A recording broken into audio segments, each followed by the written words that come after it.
Bana, jana nilienda kununua iPhone 12 Pro Max, nikasema haiwezekani iPhone yangu anibandikie protector watu wengine.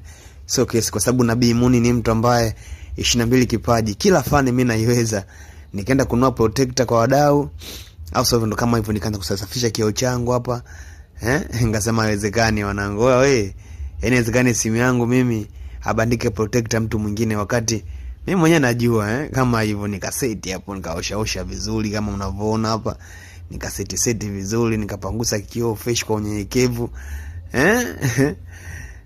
Ngasema sio kweli wanangu. Yaani kuna vitu vingine mwanangu, sio kila kitu mpaka umpe fundi akuwekee. Mimi mwenyewe tu mwanangu nikafuata protocol, safisha kioo kwa utulivu kama hivyo yani. Oya 12 Pro Max hiyo ngoma. Ngasema ngoja siwe kesi. Safisha hapo, safisha, ngafeshi. Nikachukua glass kama hivyo, nikaitoa, nikabandika hapo. Nikabandika kama hivyo, nikalenga, na sikukosea. Yaani nimelenga mara moja tu na hiyo ni privacy nyeusi, zile glass ngumu. Ngasema 12 yangu Pro Max haiwezi kukaa na glass ya kishamba.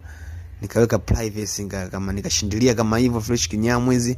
Chuma kimekaa, nikafutafuta kwa juu nini kinyamwezi.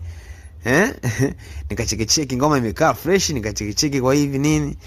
Unajua tena mara kidogo mwanangu Chuga akaja hapa.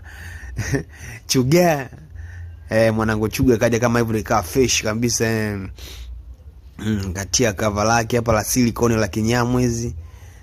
Hapo ilikawa nimefull mkataba, maana hapa cover la silicone afu protector ya privacy. Oya, hapo ni mkataba, labda ibasi labda ianguke juu mpaka chini, lakini kwa matatizo madogo oya kama hivyo unyama mwanangu. 12 Pro Max. Oya, Nabii Muni is back.